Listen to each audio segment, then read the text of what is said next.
মানে সাকিবের সন্তানের মা আপনি, দিন শেষে আপনাকে এই যে অসম্মান করছে দিনের পর দিন, আপনাকে এখন সাকিবের প্রতি আপনার ভালোবাসা কতটুকু অবশিষ্ট আছে? কারণ আমার বিয়ে, তার সাথে আমার সন্তান, তার সাথে আমার সবকিছু, এটা উনি খুব ভালো করেই জানেন কি হয়েছে। আমার বাসা থেকে আমাকে বের করে দিয়েছে। ধাক্কা দিয়ে এটা কি কোনো পুরুষের পুরুষত্ব?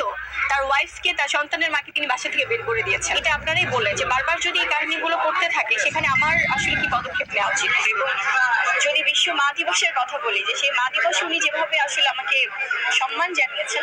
জানতে চাই আসলে সাকিব ভাই বলছে যে সাকিব তো ম্যাডাম, আপনাকে ঘাড় ধাক্কা দিয়ে বের করে দিয়েছে কেন বলুন তো? কারণ আপনি তো ওর ঘাড়ে এসে চেপে বসেছেন, এই জন্য। বিশ্ব মা দিবসে আপনাকে ঘাড় ধাক্কা দিয়ে বের করে দিয়েছে কারণ আপনি ওর ঘাড়ে এসে চেপে বসেছেন। তার জন্য ঘাড় ধাক্কা দিয়ে কখন বের করে দেয়? যখন কেউ ঘাড়ে এসে চেপে বসে তখন তাকে ঘাড়ে ধাক্কা দিয়ে বের করে দেয়। তো ফ্রেন্ডস, মিসেস শাহ ব্লগে তোমাদের সবাইকে স্বাগত। আশা করি তোমরা ভালো আছো, ভালো থেকো, সুস্থ থেকো।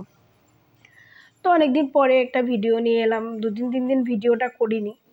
একটু একটা অনুষ্ঠান ছিল, এই যাতায়াতের ব্যাপার ছিল, এই জন্য আর করিনি।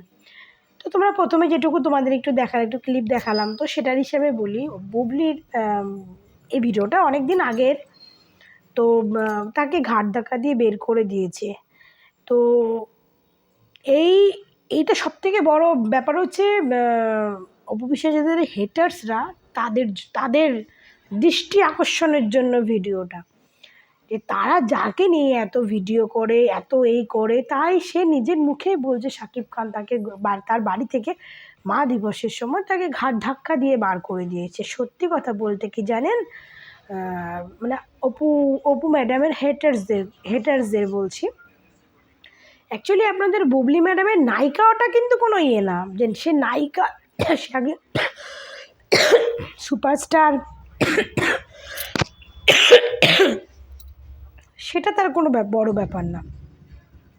তার সবথেকে বড় ব্যাপার হচ্ছে সে একজন সেলিব্রিটির মানে সন্তানের মা। শাকিব খান বাংলাদেশের একজন সুপার ডুপার নায়ক। তো তার সন্তানের মা, সেটাই সে গর্বিত বোধ করে। তার নায়িকা হওয়াটা কোনো বিয়ে নেই, সে নায়িকা হয়ে যেটুকুনি কমানো সে কামিয়ে নিয়েছে।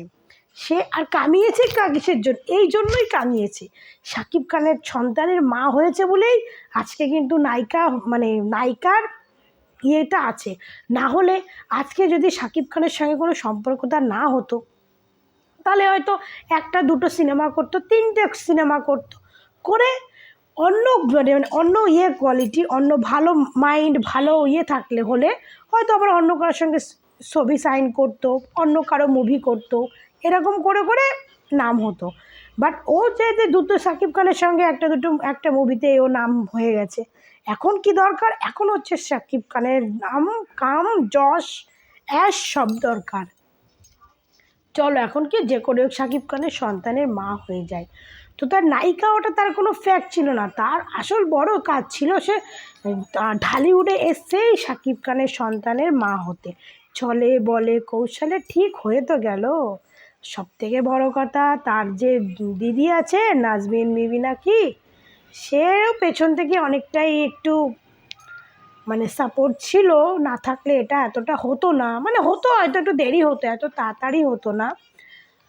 তো যাই হোক, তো অপু বিশ্বাসের হেটার্সদের বলছি, আপনাদের ম্যাডামই বলেছে শাকিব খান তার ঘর থেকে ঘাড় ধাক্কা দিয়ে বার করে দিয়েছে। তাহলে আপনারা কাকে নিয়ে এত মাতামাতি করেন? কেন এই সমস্ত ভুলভাল ভিডিও পোস্ট করেন? এই বুবলি শাকিব খান এক হয়ে গেছে, বুবলি শাকিব খান এই করেছে, বুবলি শাকিব খান বীর, কি আবার আমেরিকায় ঘুরতে যাচ্ছে। কেন এই সমস্ত ভুলভাল করেন? অবশ্যই শাকিব খান যাবে। কার জন্য যাবে? শাকিব খান যাবে তার ছেলের জন্য, কারণ সে সবসময় প্রথম থেকে মেনে এসছে যে বীর তার সন্তান। কিন্তু বুবলির তার সঙ্গে তার বিয়ে হয়নি, কিন্তু বীর তার সন্তান, সে মেনেছে বীর তার সন্তান, সে সন্তানের বাবা, সে সন্তানের জন্য এটুকুই করবে। আপনাকে ঘাড় ধাক্কা দিয়ে বের করে দিয়েছে ম্যাডাম, কারণ আপনি ঘাড় ধাক্কা খাওয়ার যোগ্যতাই আপনাকে বের করে দিয়েছে। আপনি সত্যি যোগ্য। আমি লোকের সংসার ভাঙাটা কোনোদিনও পছন্দ করি না। হ্যাঁ, লোকের দ্বিতীয় বিয়ে হয়, দ্বিতীয়বার ভালোবাসা সব কিছু হয়, প্রথম সম্পর্ক নষ্ট হয়ে গেলে হয়, সে থাকতে হয় না। আর কোনো মেয়ে যে প্রকৃত মেয়ে হবে না, যে প্রকৃত মেয়ে হবে, যে মেয়ে প্রকৃত মেয়ে হবে, সে প্রকৃত মেয়ে না কোনো দিন কোনো মেয়ের সংসার ভাঙবে না। কখন ভাঙতে পারে, কোনো ডিভোর্সি ছেলে হতে পারে, হ্যাঁ, কোনো ছেলে একজনের থেকে ধোঁকা খেয়ে চলে এসছে, সেরকম হতে পারে, বাট কারো সংসার ভেঙে নিজের সংসার ভাঙাটা, এটা কেউ আজ অবধি সেই সংসারে সাফল্য করতে পারেনি। তাই একসময় অপুর জন্য পুরো বাংলাদেশ কেঁদেছিল, পুরো বাংলাদেশ কেঁদেছিল। তখন থেকেই আমি অপু বিশ্বাসকে চিনেছি, তখন থেকেই আমি অপু বিশ্বাসের ফ্যান হয়েছি। আর এখন আপনার জন্য বাংলাদেশের কিছু কিছু লোক কাঁদে। কারা কাঁদে বলেন তো? যারা আপনাকে নিয়ে কন্টেন্ট বানিয়ে মানে ভাইরাল হবে, তারা আপনার জন্য কাঁদে। কাঁদে বলতে আজকে লোক দেখানো কান্না বলে, সেইটা করে। কিন্তু অপু বিশ্বাসের জন্য কিন্তু পুরো বাংলাদেশ রিয়েল কেঁদেছিল, কিন্তু আপনার জন্য কেউ রিয়েল কাঁদেনি। আপনি যখন এসে কান্নার ভিডিওটা পোস্ট করেছিলেন না সেই জয় ভাইয়ার প্রোগ্রামে, সেই সময় কিন্তু আপনি আপনার কমেন্টগুলো হয়তো পড়ে দেখেছেন কিনা আমি জানি না, তো আপনি তখনই বুঝতে পেরেছেন যে আপনার কান্নার, বা আপনি যে ভিডিওটা আপনার পেজ থেকে ভাইরাল করেছিলেন, মানে পোস্ট করেছিলেন, তো সেই ভিডিও আপনার কান্না দেখে কারো কান্না পায়নি। আপনাদের কান্না দেখে সবার একটাই কমেন্ট লিখেছে যে আপনি যেমন করেছেন তার তেমন ফল পেয়েছেন। কথায় বলে না, যেমন কর্ম তেমন ফল, তো আপনি যেমন কর্ম করেছেন আপনি তেমন ফল পেয়েছেন। আমি এটা বলি, শাকিব খানের অবশ্যই দোষ আছে, আমি এইটা নিয়ে নেক্সট টাইম একটা ভিডিও বানাবো। শাকিব খান, অপু বিশ্বাসের কোনো দোষ নেই, শাকিব খানেরও দোষ আছে, তালি কখনো এক হাতে বাজে না। তো এই বিষয়টা নিয়ে আমি পরে কথা বলবো, কিন্তু আমি একটা মেয়ে হিসাবে কথা বলছি। একটা মেয়ে হিসাবে আপনার কখনো উচিত হয়নি জেনে বুঝে অপু বিশ্বাসের সংসারটাকে নষ্ট করার। আপনি জেনে বুঝে অপু বিশ্বাস, আপনি যতই এখন বলেন না আপনি সব জানতেন, আপনি নিজের মুখেই বলেছেন যে আপনাকে অপু বিশ্বাস ফোন করেছে, আপনাকে অনেকবার করেছে, নিজের মুখেই স্বীকার করেছেন। তো আপনি সংসার ভেঙেছেন, একজনের সংসার ভেঙে আপনি সংসার করতে চেয়েছিলেন, আর সেই লোকটা আজকে আপনাকে তার বাড়ি থেকে ঘাট ধাক্কা ধরে বার করে দিচ্ছে। কিন্তু অপু বিশ্বাসকে কোনোদিন ঘাট ধাক্কা দিয়ে বার করে দেয়নি। অপু বিশ্বাস কিন্তু সসম্মানে তার বাড়িতে যায়, আর তার বাড়িতে সেই সম্মানটা পায়। হয়তো তার সঙ্গে তার হাজব্যান্ড ওয়াইফের রিলেশান নেই, কিন্তু যে রিলেশানটা আছে সেই রিলেশানটা আপনি কোনো দিনও গড়তে পারবেন না, কোনো দিনও আপনি গড়তে পারবেন না। সেই রিলেশানটা কোনো দিন তৈরি হবে না আপনার, কারণ আপনি মিডিয়ার সামনে এমন এমন কথা বলে ফেলেছেন শাকিব খানের সম্বন্ধে, যে শাকিব খান সেই আপনাকে সেই জায়গায় কোনোদিন বসাতে পারবে না। অপু বিশ্বাসও একসময় বলেছে, এতটা বলেনি কিন্তু অনেকটাই বলেছে, কিন্তু বলার পরে সে বলেছে আমি ভুল স্বীকার করেছে, আর অন্যায় ভুল হয়েছে সে স্বীকার করেছে।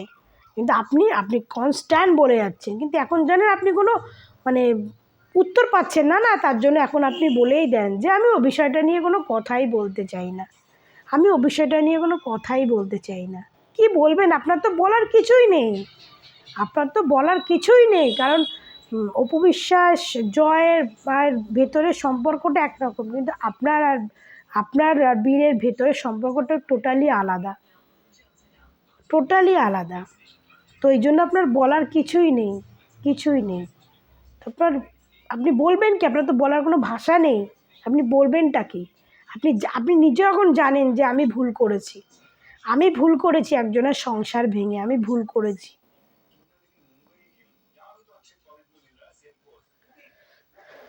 তো ফ্রেন্ডস, আমার ভিডিওটা আমি এখানেই শেষ করছি।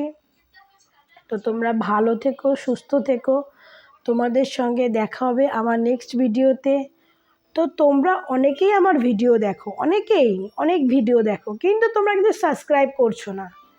তোমরা চ্যানেলটাকে সাবস্ক্রাইব, অনেকেই এত লোকে আমার ভিডিও দেখছো, তারা একটু সাবস্ক্রাইব করলে কি হয়? তো আমরা চ্যানেলটাকে প্লিজ একটু সাবস্ক্রাইব করে দিও। তো তোমরা ভালো থেকো, সুস্থ থেকো, তোমাদের সঙ্গে আবার দেখা হবে আমার নেক্সট ভিডিওতে।